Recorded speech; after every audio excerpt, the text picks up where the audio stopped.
In the relentless churn of the digital age, a new class of worker has emerged, the content creator. Found on all social platforms, these individuals pour their creativity and personal lives into producing the very fuel that powers such platforms. Yet, despite the promise of the creator economy, a more critical lens reveals parallels between their modern predicament and the historical plight of the proletariat, as described by Karl Marx. At the heart of this comparison lies the creator's relationship to the means of production, not factories but algorithms, servers, and platform infrastructure. Marx defined the proletariat as the working class that owned no means of production and had to sell their labor to the rich in exchange for wages. Their work generated surplus value, which was then accumulated. For creators, platforms like YouTube and Instagram are like digital factories. It is what some call platform capitalism, and when a platform disappears, an industry or a few collapse. Creators are granted access to basic tools, but they really don't own the code, the algorithms, or the visibility pipelines. Creators' labor is their content, which through advertising, revenue, data collection, and endless engagement keeps platforms relevant. Imagine what would have happened to a platform if everybody stopped uploading content. This dynamic raises urgent questions about ownership and control. While creators technically retain copyright, they do not control how and when their work is seen, nor whether it reaches the right demographics. A tiny algorithmic tweak can slash viewership overnight. A new policy that you don't know about can mean instant demonetization or account suspension, and thus years of work gone. Creators are basically tenants on rented digital land, one strike away from eviction. They are much like industrial workers whose survival depended on the factory. However, algorithms add another layer of exploitation. It's not just about working for a platform. You're subtly reprogrammed by it, incentivized to optimize for whatever the algorithm currently favors. CTR, watch time, emotional extremes, frequent upvotes with no quality, and of course, the evergreen "hey guys."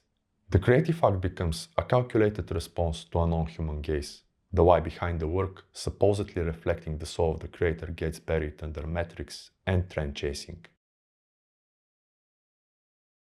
On social platforms, means of production are not just tools, they're feedback loops that reshape your identity.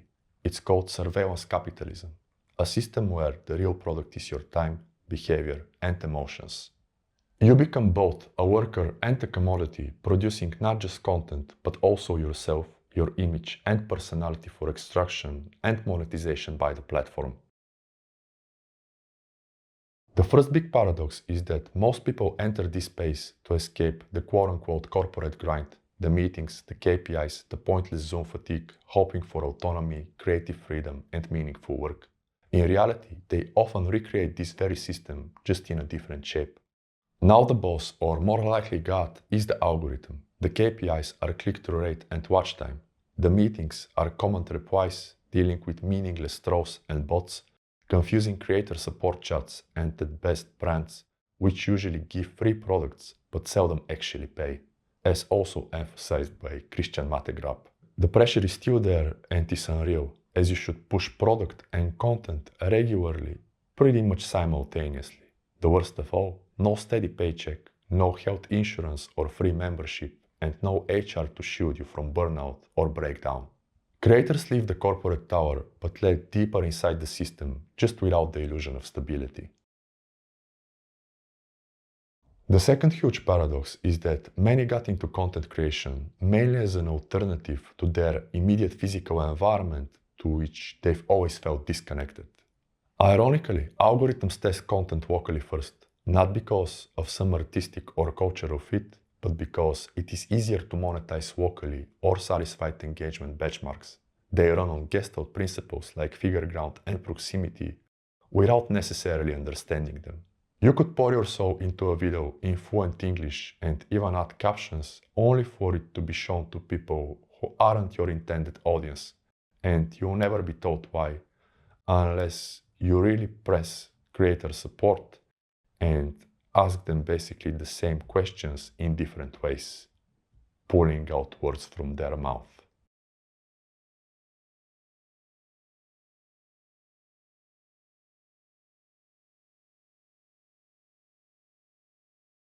You're laboring in the dark, geofenced, with no map, no rights, and no guarantee of upward mobility.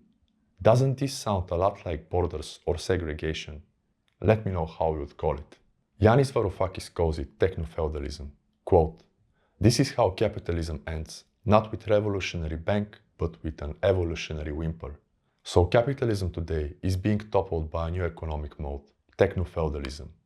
Unquote. Now, you cannot beat platforms at their own game, but you can play your own by not making my mistakes. Collect emails and build a community beyond algorithms, a blog, a website, or a Substack. Buy a domain with your name.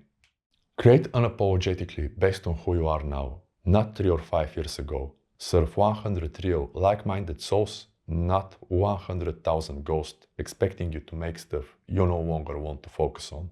Never obsess over social media, but focus on meaningful work. Set your own posting rhythm and batch produce, even if it means skipping a week. And also make sure to take breaks, even if it means skipping 2 or more. Gary Vee and Think Media will always be there shoving in your face that now, whenever that is the most amazing opportunity. So you're not really missing anything. You're simply securing your mental health. If it makes sense, collaborate, uniting with others, sharing your views. Tell the truth, speaking on systems, and creating a space of clarity, not illusion. Do not obsess over the quote-unquote most professional gear. Invest in the pieces that actually eliminate the most friction for you. This is critical. Prioritize your mental and physical health through proper lifestyle and habits. Look beyond slogans and narratives that never really worked for you. My manuals and books can help with both.